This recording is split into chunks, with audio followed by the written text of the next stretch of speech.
Kita mau usaha tambangnya nanti Muhammadiyah ini menjadi role model bagi penambang yang lain. Nah, karena seringkali para penambang itu katakanlah mengambil batu baranya, membongkar semua tanahnya, menebang semua pepohonannya, selesai ditinggalkan begitu saja. Niat baiknya Muhammadiyah mau menjadi role model, saya kira itu bagian dari keinginannya untuk bertanggung jawab, memperlihatkan kepada masyarakat, begini loh cara kita mengelola, mengeksploitasi bumi, tapi tidak kita abaikan kelestarian lingkungannya. Penerimaan Muhammadiyah ini yang kemudian menghasilkan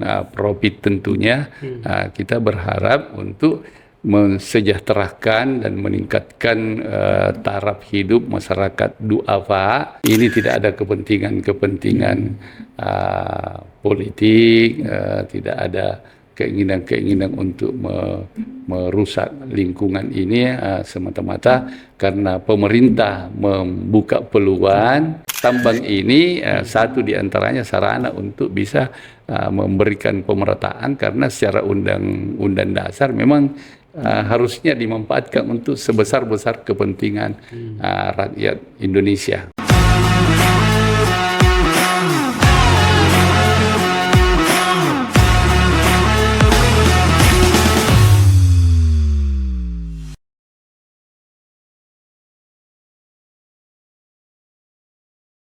Halo sahabat Tuki, jumpa lagi dalam podcast catatan jurnalis Sukriansyah. Kali ini kita kehadiran salah seorang tokoh di Sulawesi Selatan, dan tokoh ini sangat kompleks aktivitasnya. Beliau seorang ulama, pengusaha, dosen, dan aktivis juga saya kira. Dan semua itu nanti kita akan kupas lebih jauh bersama beliau. Langsung saja saya perkenalkan Profesor Dr. Kiai Haji Mustari Busra. Selamat sore, Prof. Selamat sore dan Assalamualaikum warahmatullahi wabarakatuh. Waalaikumsalam warahmatullahi wabarakatuh. Kami sangat berbangga dan bersyukur Prof mau hadir di podcast catatan jurnalis Sukriansyah.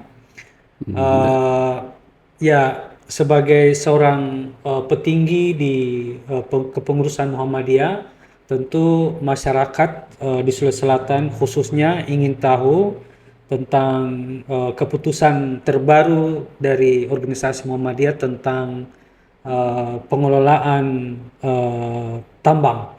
Tapi sebelum itu, Prof, kita ingin mendengarkan proses perjalanan dari kecil hingga dewasa dan kemudian menjadi seorang profesor.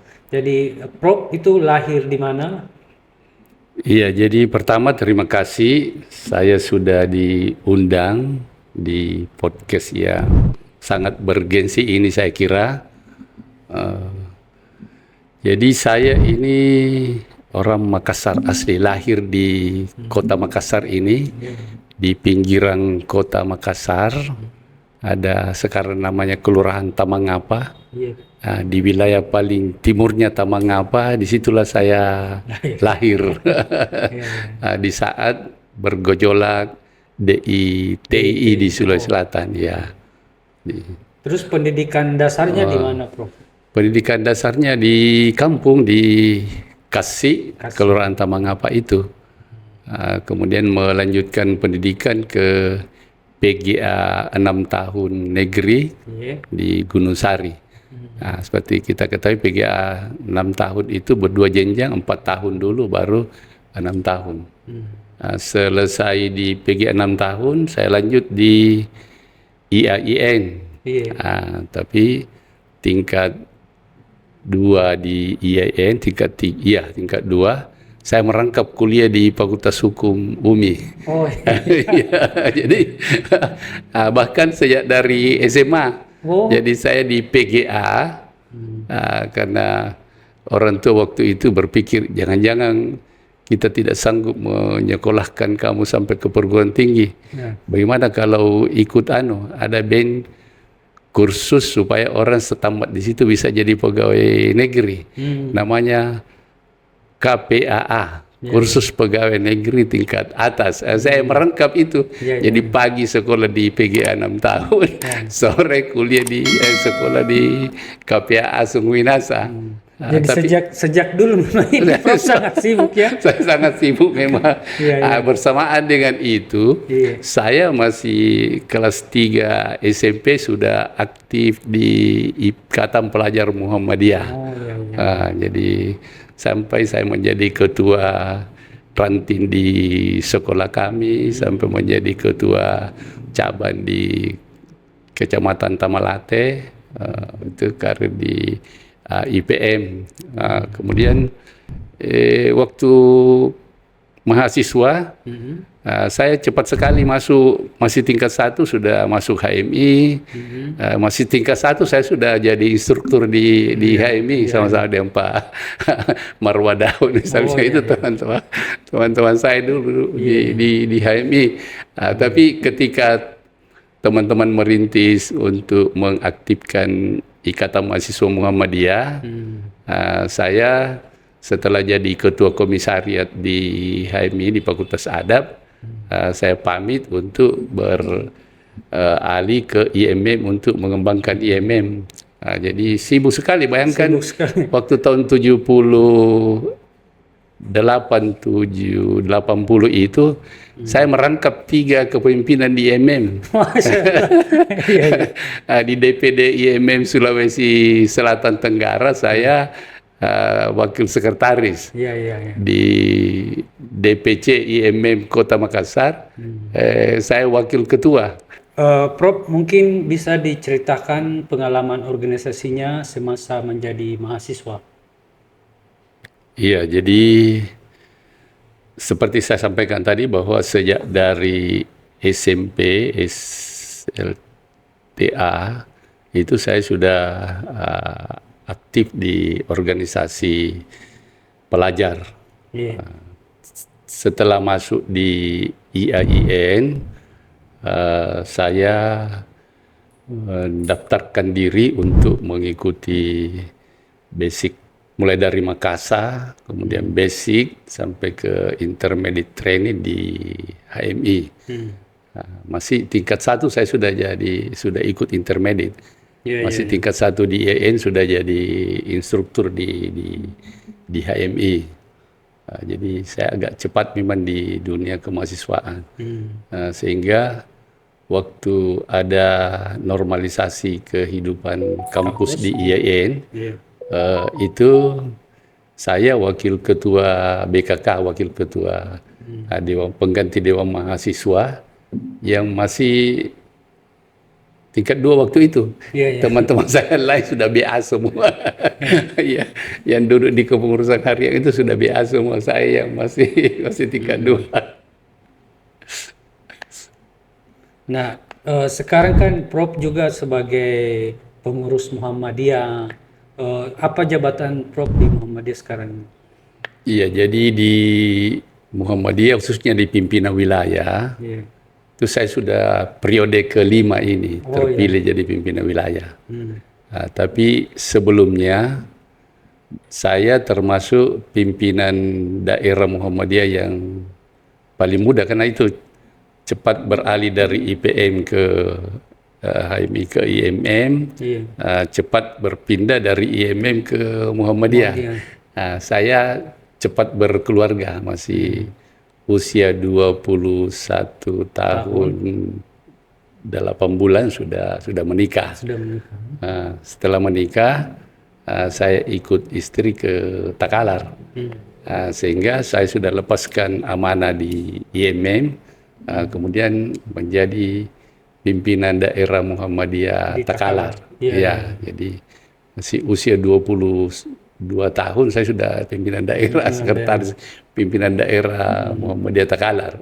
Itu meniti karir di Muhammadiyah Takalar, dari sekretaris, kemudian wakil ketua, kemudian menjadi ketua.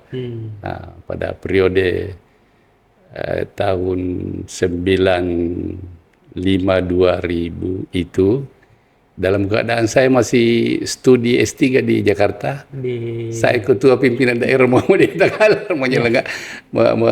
menjadi ketua panitia Musfil, Musyawarah Wilayah Sulawesi Selatan. Disitulah saya tidak berhasil masuk 13 besar, tapi saya berada di urutan ke-14. Sehingga 1 tahun berjalan, bendahara pimpinan wilayah Muhammadiyah Sulawesi Selatan waktu itu, namanya Ustadz Dr. Andes Abdullah, meninggal dunia. Maka saya lah yang masuk menggantikan posisinya.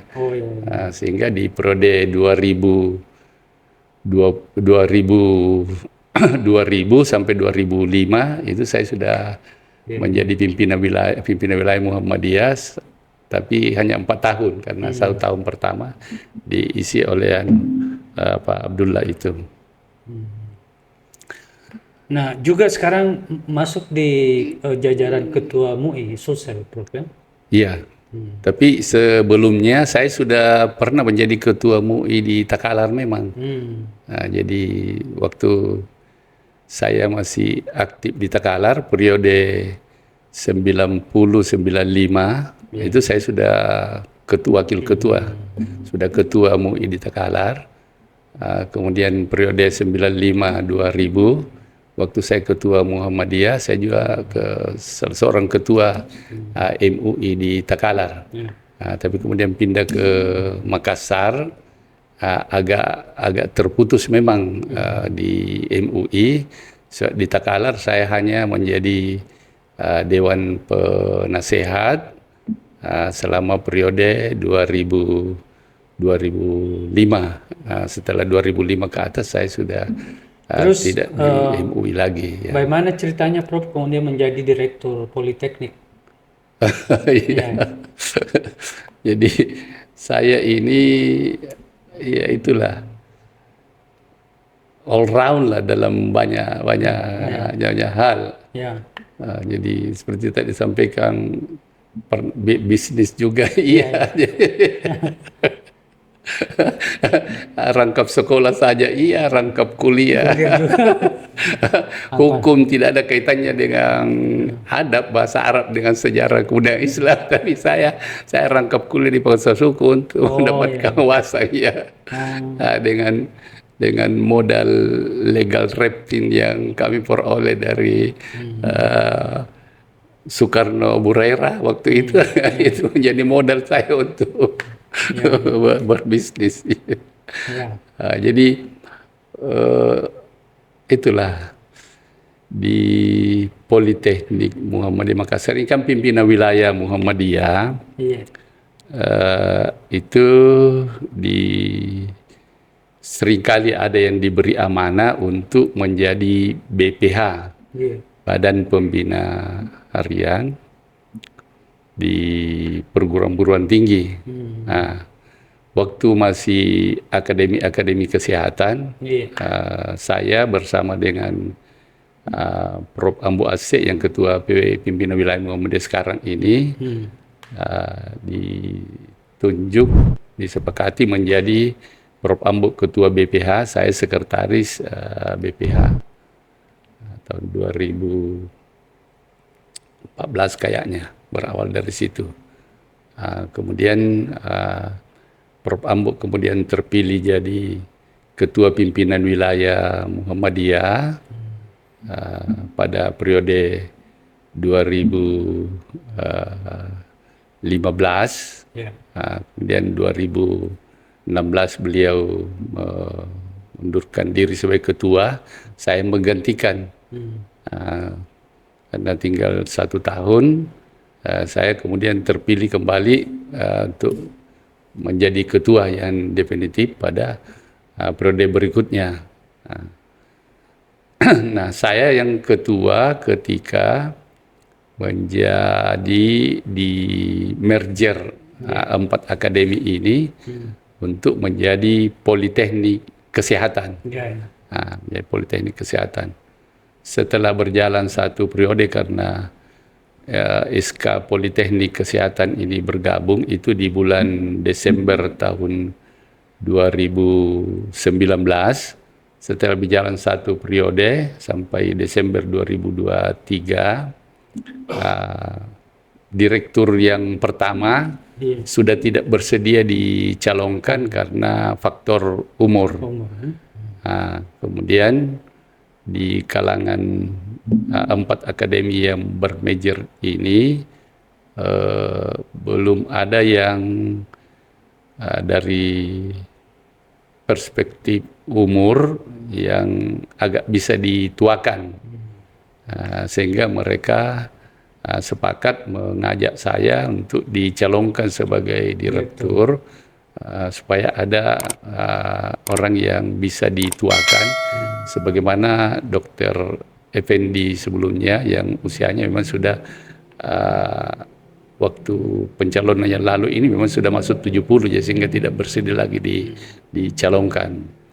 Setelah dicalonkan minta izin ke UNM, saya sampaikan kepada teman-teman, kalau saya diizinkan di Muhammadiyah ini apa saja saya insya Allah saya siap, termasuk jadi direktur Politeknik Kesehatan. Saya minta izin ke Pak Rektor, pada waktu itu masih Pak Hussein Sam, alhamdulillah diberi izin. Karena diberi izin, setelah diusulkan ke pimpinan pusat, saya lah yang diangkat sebagai direktur Politeknik. Begitu saya masuk, saya melihat untuk pengembangan politeknik ke depan ini harus kita memperluas peluang untuk bisa membuka prodi-prodi di luar kesehatan. Saya mengajukan ke L2 Dikti, tapi L2 Dikti mengatakan tidak bisa kalau tetap pakai kesehatan, itu berarti membatasi diri pada program-program studi di bidang kesehatan. Kalau mau lebih luas, hilangkan kesehatannya. Kami diajukanlah waktu itu, alhamdulillah sekarang sudah menjadi Politeknik Muhammadiyah Makassar tanpa kesehatan lagi. Alhamdulillah. Iya Prof, ini ada isu terbaru tentang pengolahan tambang. Iya. Nah, publik bertanya-tanya mengapa kemudian Muhammadiyah mau menerima usulan Presiden organisasi Muhammadiyah untuk mengolah tambang. Apa pemikiran atau latar belakang sehingga Muhammadiyah bersedia untuk mengelola tambang? Jadi sebenarnya ke Muhammadiyah yang ingin. Iya, betul. Harus diklarifikasi dengan ini, Prof. Iya. Jadi Muktamar Muhammadiyah Makassar tahun 2015 itu menetapkan bahwa ekonomi dan bisnis itu adalah salah satu pilar penyangga Perserikatan Muhammadiyah yang pada waktu itu disadari bahwa masalah ekonomi dan bisnis ini adalah suatu yang sangat-sangat penting juga untuk dilakukan dakwah amar ma'ruf nahi mungkar di bidang itu. Karena itu setelah Muktamar Muhammadiyah bergeliatlah ekonomi bisnis di Muhammadiyah ini. Muhammadiyah kemudian membuat pedoman, kemudian mendorong agar di pimpinan wilayah amal-amal usaha Muhammadiyah seperti perguruan tinggi didorong untuk mendirikan perseroan terbatas yang merupakan amal usaha Muhammadiyah, tapi pengelolaan administrasinya lepas dari Muhammadiyah. Jadi sejak itu sudah ada PT badan usaha milik Muhammadiyah. Jadi kalau negara ini ada BUMN, di Muhammadiyah ada BUMM. Makanya saya di Politeknik, alhamdulillah sudah 2 PT yang kita dirikan. Jadi PT induk yang nantinya menjadi holding company-nya, PT Wadimu, kemudian di bawahnya ini kita sudah mendirikan atau mengakuisisi travel haji dan umrah. Jadi ke depan ini masyarakat warga yang mau umrah bisa ikut di travel umrahnya Politeknik Muhammadiyah. Namanya PT MH Wisata Mapasa. Kita singkat dengan M Tour. Jadi sejak itu bergulirlah beberapa perguruan tinggi seperti Ustaz Muhammadiyah Malam, Ustaz Muhammadiyah Jogja, Ustaz Muhammadiyah Ahmad Dahlan di Jogja, Ustaz Muhammadiyah Surakarta, dan lain-lain. Itu sudah pada punya unit-unit usaha. Jadi termasuk usaha-usaha yang dalam bentuk perseroan terbatas. Sehingga kalau Muhammadiyah misalnya kemudian mendirikan PT untuk mengelola izin tambahan ini, itu bukan pertama ini, sudah memang kita gulirkan 10 tahunan yang lalu. Ini yang kemudian menjadi sorotan, Prof, karena tambang ini dianggap punya resisten terhadap isu lingkungan atau ini menimbulkan dampak terhadap lingkungan. Bagaimana Prof menjelaskan ini? Iya, jadi saya hanya dalam kapasitas sebagai pimpinan wilayah membidangi ekonomi, bisnis, pariwisata dan UMKM, bukan kapasitas sebagai penentu kebijakan. Kebijakan pimpinan pusat ini saya kira diambil setelah dipertimbangkan, bahkan melalui studi kelayakan, saya kira melihat untung ruginya, kemudian menerima masukan-masukan dari berbagai ahli, tentu kajian-kajian di perguruan-perguruan tinggi Muhammadiyah, makanya agak lambat baru diputuskan. PP 25 itu kan 25/2004 ini kan sudah disahkan tanggal 30 Mei. Dan ada organisasi yang begitu ditetapkan disodori kan langsung mengiyakan. Kalau Muhammadiyah tidak, karena di Muhammadiyah ini pimpinannya pimpinan kolektif kolegial. Itu juga salah satu rahasianya mengapa musyawarah muktamar di Muhammadiyah itu berjalan mulus-mulus saja. Karena kepemimpinan kita ketika musyawarah itu memilih pimpinan secara kolektif. Misalnya kami di Sulawesi Selatan ini memilih pimpinan 13 orang. 13 orang itulah pimpinan wilayah. Masing-masing memperoleh hak 1/3 dari kebijakan yang ditetapkan oleh pimpinan wilayah.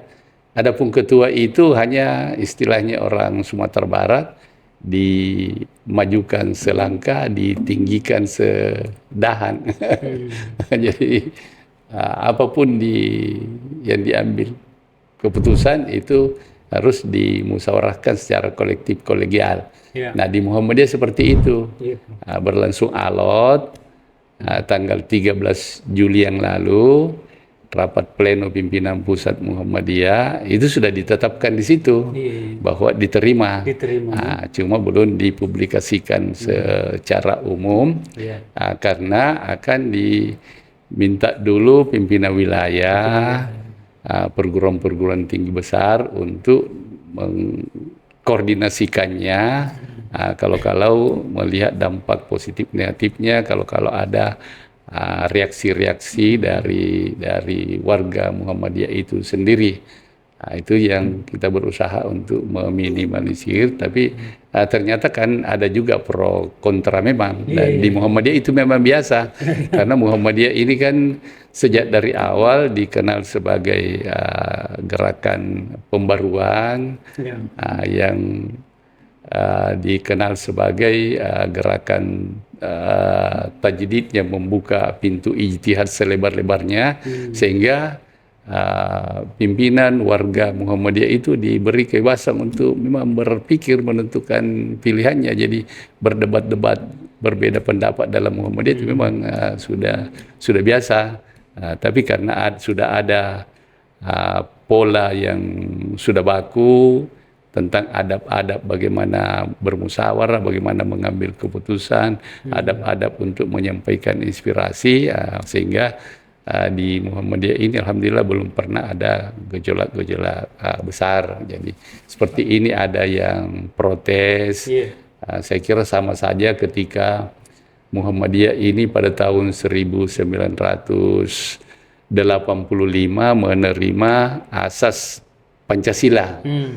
Itu ada riak-riak, ada orang warga Muhammadiyah yang mengembalikan kartunya.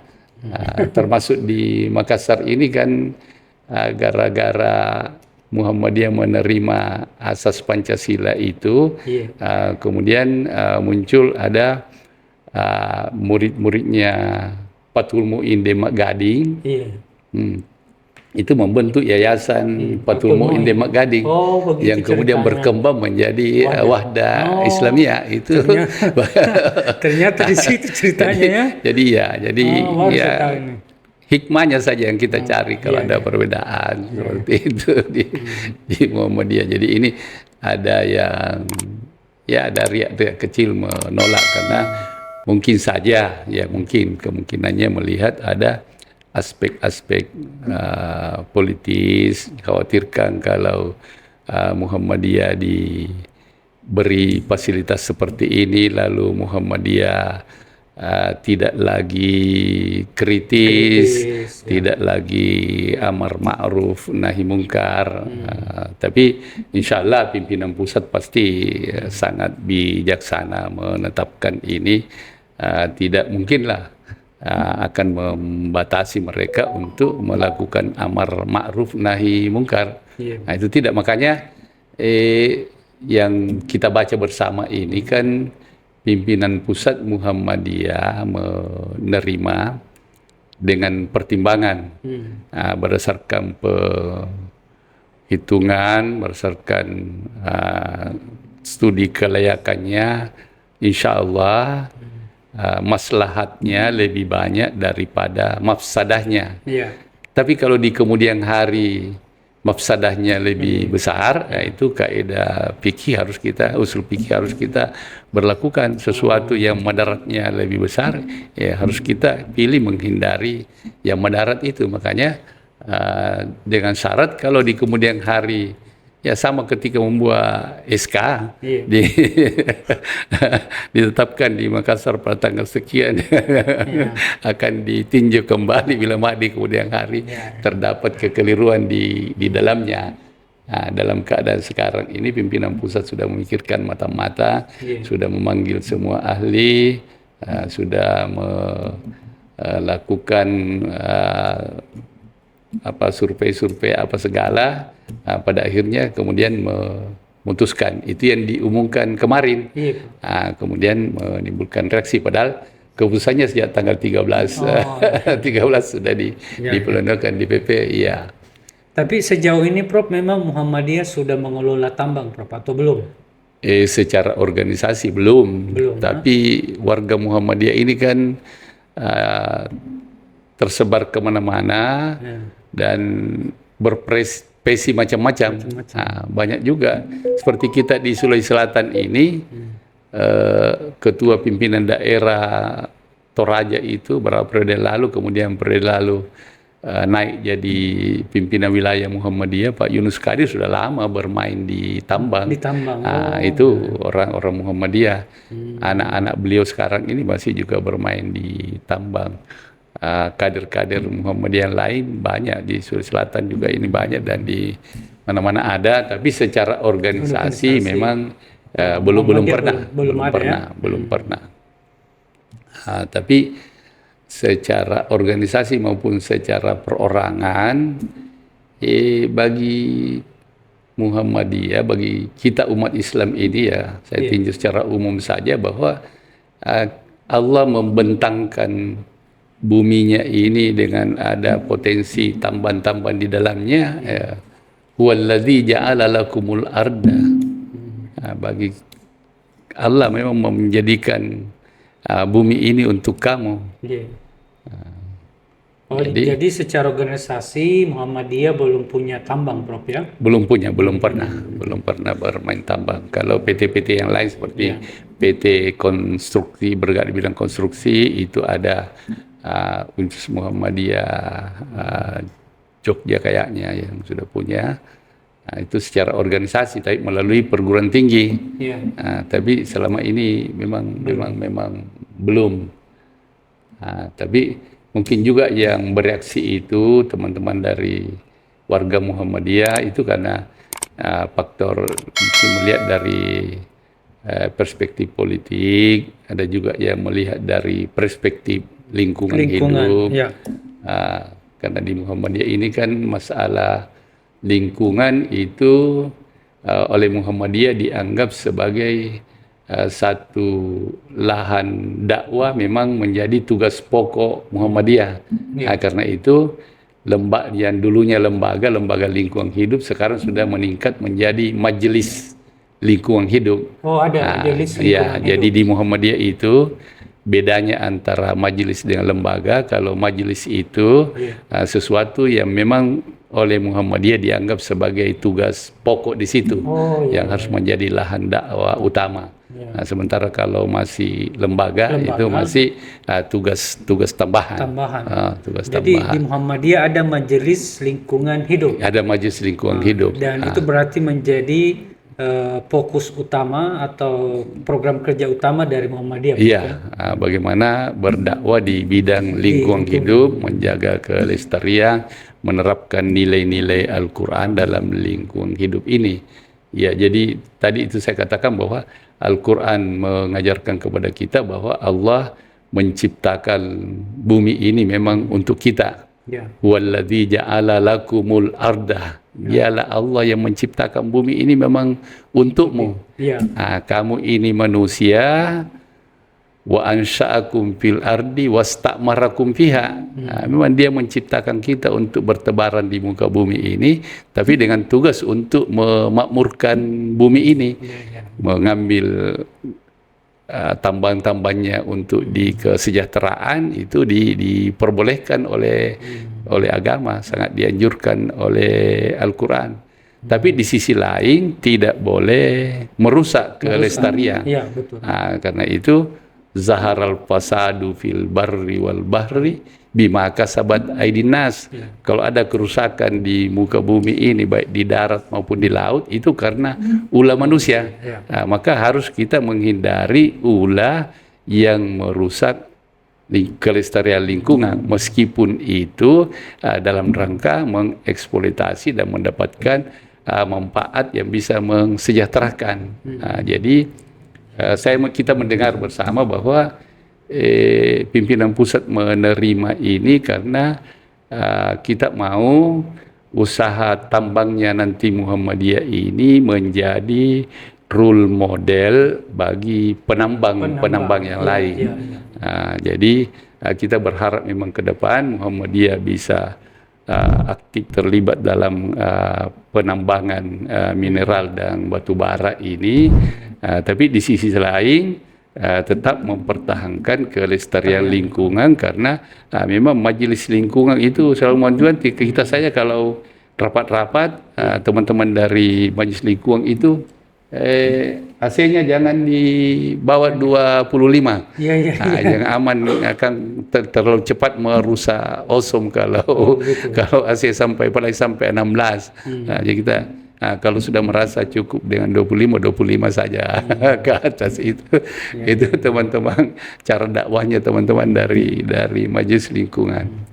Jadi di Muhammadiyah memang Prof sudah mempersiapkan bagaimana mengelola lingkungan ini? Sudah ada mekanisme yang mereka terapkan atau dia sudah buat konsep khusus tentang lingkungan? Oh iya, iya. Jadi itu sudah kita seminarkan, sosialisasikan bagaimana konsep Islam Al-Quran, Sunnah tentang lingkungan hidup kita ini, yang memang harus kita secara bersama-sama menjaga dan memeliharanya. Jangan sampai seperti terjadi yang Zahar al-Fasadu fil barri wal bahri itu. Terus bagaimana Muhammadiyah melihat bahwa tambang ini bisa menjadi usaha yang mampu mensejahterakan organisasi Muhammadiyah dan juga termasuk masyarakat lokal? Sejauh mana keyakinan Muhammadiyah? Iya, jadi Muhammadiyah kan selama ini memang mengelola apa yang diistilahkan di Muhammadiyah amal usaha. Yeah. Nah, jadi amal itu orientasinya semata-mata non-profit, tapi dengan istilah usaha itu ada profit di dalamnya. Nah, makanya sering orang mengerti, ini kok Muhammadiyah tapi bayarnya tinggi-tinggi. Tidak, memang tidak begitu. Konsepnya Muhammadiyah memang di satu sisi dia amal, tapi di satu sisi dia usaha. Maka kalau kami misalnya di Poltek tiap setahun ada saldo dari hasil usaha biaya yang kita gunakan untuk operasional, memang begitulah Muhammadiyah. Tapi ketika hasil usaha ini ada, itu dikembalikan lagi untuk memperluas amal usaha, membangun sekolah lagi, membangun perguruan tinggi, membangun amal-amal usaha lain, dan memanfaatkan untuk meningkatkan kesejahteraan umat. Karena itu di Muhammadiyah ada lasismo. Kita ambil dari orang yang berada melalui perantaraan lasismo, kemudian disalurkan kepada mustahik yang berhak menerimanya.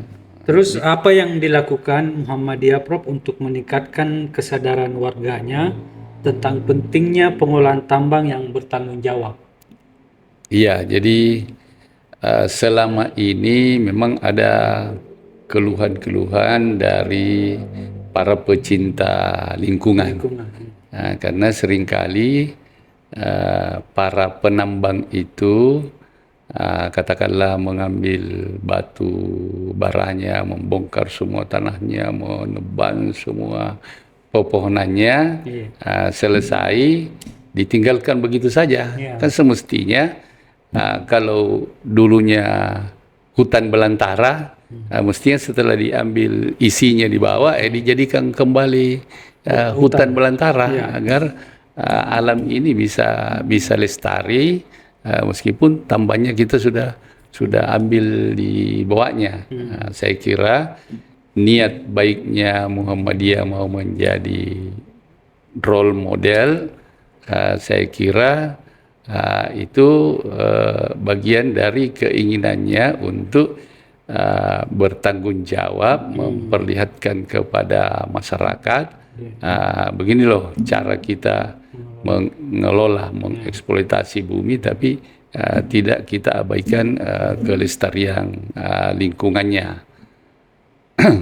Oke, jadi apa harapan Muhammadiyah terhadap pemerintah dan juga masyarakat sehingga Muhammadiyah bisa katakanlah tenang atau nyaman dalam mengelola tambang ini?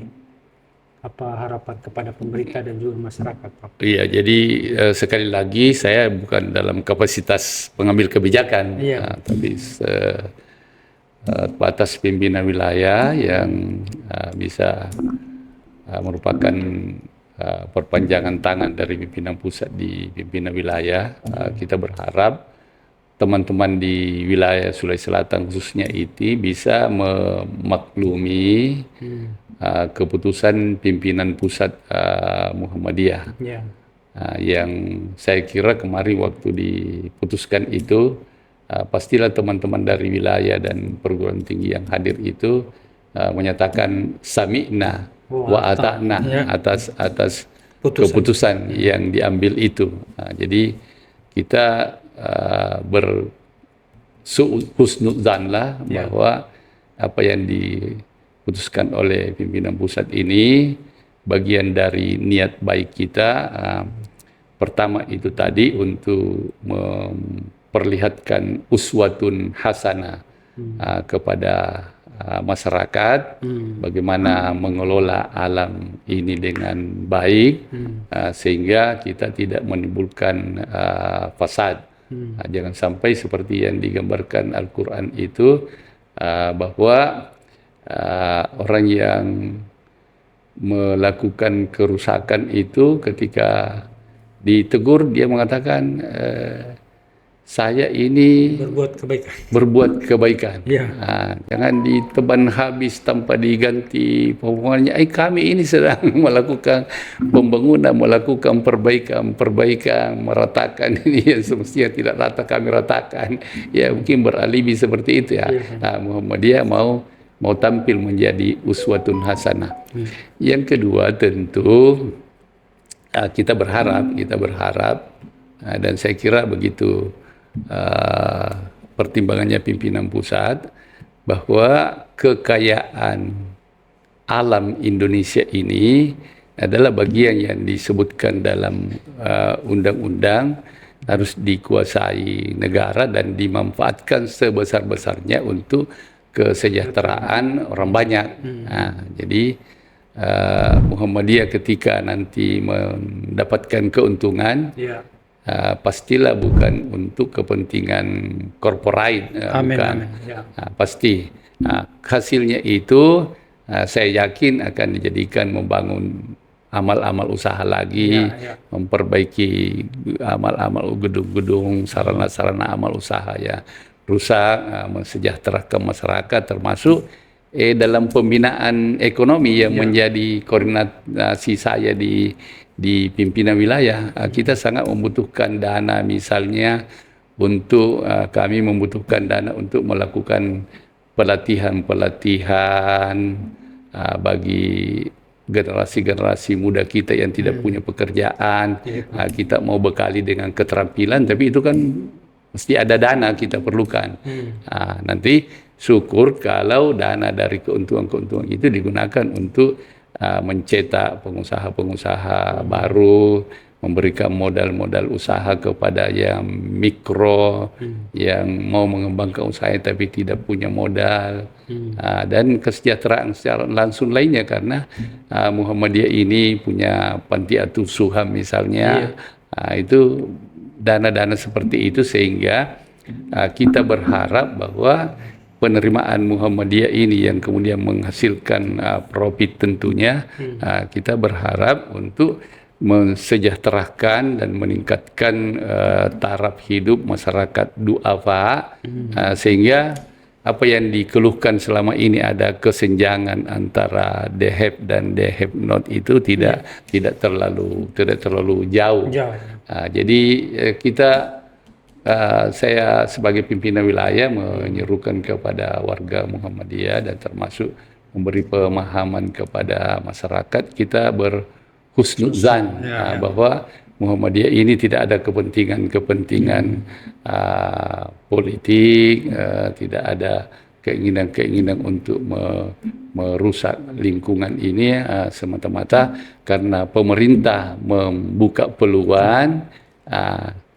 Tentu tidak salah sebagai pendiri negara ini, jadi Muhammadiyah ini termasuk bagian dari pendiri negara, karena Muhammadiyah ini lebih awal daripada negara kita ini, dan tokoh-tokoh Muhammadiyah untuk berjuang. Pandangan kita terhadap negara Indonesia ini kan, Indonesia ini adalah ahlul ahdi wasyahadah, negara yang sudah kita bangun bersama-sama. Karena itu kita bangun bersama-sama, kita nikmati juga secara bersama-sama. Karena itu keadilan sosial harus benar-benar diamalkan dalam kehidupan berbangsa dan bernegara kita, dan tambang ini satu di antaranya sarana untuk bisa memberikan pemerataan, karena secara undang dasar memang harusnya dimanfaatkan untuk sebesar-besar kepentingan rakyat Indonesia. Oke, terakhir Prof, untuk meyakinkan masyarakat apa yang ingin Prof sampaikan untuk bahwa pengolahan tambang ini di tangan organisasi Muhammadiyah insya Allah aman dan akan dipergunakan semaksimal mungkin untuk kesejahteraan rakyat. Iya, jadi saya kira masyarakat sudah menyaksikan selama ini Muhammadiyah sudah berkiprah lebih dari 1 abad. Nah, peranan Muhammadiyah dalam mencerdaskan kehidupan bangsa ini, memajukan pembangunan di negeri kita ini, saya kira diakui oleh semua pihak, bukan oleh Muhammadiyah saja. Jadi berdasarkan pengalaman sejarah itu, ya saya berharap percayalah Muhammadiyah masih akan seperti itu. Muhammadiyah sekarang ini masih tetap seperti Muhammadiyah yang didirikan oleh Kiai Haji Ahmad Dahlan, para pemimpin-pemimpinnya dan anggotanya adalah orang-orang yang ikhlas beramal, karena orientasi kehidupan warga Muhammadiyah itu bukan berpikir dunia ini. Makanya di anggaran bagian akhir, alinea terakhir mukadimah anggaran dasarnya Muhammadiyah itu, maka dengan Muhammadiyah mudah-mudahan dapatlah diantarkan segenap umat Islam ke depan surga Jannatun, ke depan pintu surga Jannatun Naim. Itu Muhammadiyah ini kita memang menganggapnya hanya sebagai organisasi alat perjuangan untuk bisa mengantar kita di dunia hasanah wa fil akhirati hasanah. Dan Muhammadiyah sejak dari dulu dikenal sebagai organisasi yang berkemajuan, sehingga muncul Islam berkemajuan, Sulawesi Selatan berkemajuan. Itu karena memang Muhammadiyah meyakini bahwa kita ini semestinya menjadi khaira ummah. Kita semestinya ini menjadi umat yang terbaik. Kalaupun kita belum maju di bidang ekonomi, mungkin karena selama ini kita belum memperhatikan, selama ini belum terkonsolidasi kita punya langkah untuk memajukan. Tapi peluang untuk maju di bidang ekonomi itu tetap terbuka. Karena itu saya selaku koordinator selalu mendorong. Dan saya kira jangan terakhir, saya masih mau menambahkan karena saya ini Wakil Ketua Umum Majelis Ulama Indonesia Sulawesi Selatan, Wakil Ketua Pimpinan Wilayah Muhammadiyah Sulawesi Selatan, di MUI, Koordinator Pusat Inkubasi Bisnis Syariah, bahkan Ketua Pusat Inkubasi Bisnis Syariah di Muhammadiyah. Saya koordinator membidangi ekonomi, bisnis, pariwisata, dan UMKM. Untuk itu maka kita menggagas untuk mengkolaborasikan, untuk ta'awunkan, sinergikan antara Muhammadiyah dan MUI. Sehingga pada tanggal 4 Maret yang lalu terjadi kesepakatan, ada MOU yang ditandatangani antara Ketua Umum Majelis Ulama Indonesia Provinsi Sulawesi Selatan dengan Ketua Pimpinan Wilayah Muhammadiyah Sulawesi Selatan untuk mengadakan Expo MUI Muhammadiyah Expo 2004, yang kemudian kita branding dengan nama Makassar Islamic Fair. Tapi dalam perkembangannya kita mencari figur ketua siapa yang bisa bertanggung jawab menyelenggarakan Expo MUI Muhammadiyah ini yang dibranding dengan nama Makassar Islamic Fair atau MIF. Ujung-ujungnya amanah diserahkan kepada saya. Alhamdulillah selama 4 bulan kami mempersiapkan ini, insya Allah sudah siap untuk dibuka pada tanggal 31 Juli. Maka melalui kesempatan ini saya mengajak kepada para pengusaha mikro, kecil, menengah, mari kita berpartisipasi, menjadi sponsorship jika punya kemampuan, kemudian mengambil tenan di sana, memperkenalkan produk-produk hasil inovasi tentunya dari tangan pengusaha-pengusaha kreatif, mempertemukan penjual dengan pembeli, kemudian kepada masyarakat yang tidak punya usaha tentu berkunjung ke sana, menyaksikan sekaligus berbelanja. Pada anak-anak muda kita ajak ke sana untuk lebih terdorong lagi untuk menghidupkan jiwa entrepreneurnya, sehingga merasa bahwa yang namanya berbisnis itu adalah suatu pekerjaan yang sangat mulia, dilakukan oleh Nabi sejak dari usia remaja. Kemudian ke depan jangan lagi kita terlalu bermimpi mau bekerja sebagai pegawai negeri atau mau dipekerjakan orang. Yang paling baik ialah kita bekerja, menciptakan lapangan pekerjaan sendiri. Syukur-syukur kalau bisa mempekerjakan orang-orang lain yang membutuhkan pekerjaan. Ini yang kita mau dorong.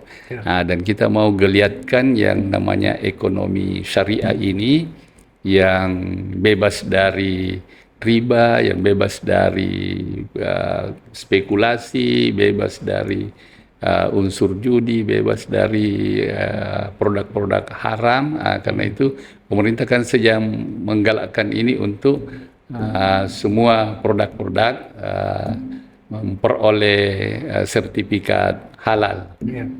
Sedianya sampai di bulan Oktober nanti ini, tapi pemerintah masih membuka kebijakan untuk masih memperpanjang. Jadi ke Makassar Fair ini bisa di sana sekaligus mengurus produk halalnya. Jadi di MUI ada lembaga halalnya, insya Allah akan mengambil bagian di Kementerian Agama, kemudian di Universitas Muhammadiyah Makassar sendiri ada halal centernya. Jadi pengusaha yang sudah ada bisnisnya di situ bisa langsung mengurus sertifikat halalnya, maupun pengusaha-pengusaha yang tidak ikut di situ berkunjunglah ke sana, berkonsultasi untuk mengurus bagaimana sertifikat halal itu. Singkatnya, kami ini dari MUI dan Muhammadiyah berupaya melakukan ikhtiar untuk memotivasi, mendorong dan memajukan ekonomi umat ini. Tapi ya sangat boleh jadi apa yang kami lakukan ini ya karena kebijakan makro sudah terlanjur, sudah tersistem, tapi harus ada upaya untuk melakukan gebrakan. Boleh jadi ibarat burung pipit yang menyemprotkan air liurnya ketika api yang membakar Nabi Ibrahim berkobar. Tapi kata burung pipit, yang penting saya sudah melakukan berhasil atau tidak. Allah sudah melihat upaya saya, kepemihakan saya bahwa kami mau memadamkan ini api. Kami bercita-cita, berkeinginan dari MUI, dari Muhammadiyah memajukan umat ini di bidang ekonomi. Baik, terima kasih, luar biasa bincang-bincang dengan Profesor Dr. Kiai Haji Mustari Busra tentang ekonomi umat, dalam hal ini terkait dalam hal pengolahan tambang yang telah diresmikan oleh pengurus Muhammadiyah. Semoga ada pencerahan dan informasi yang bermanfaat bagi kita semua. Demikian, sampai jumpa dalam episode mendatang. Assalamualaikum warahmatullahi wabarakatuh.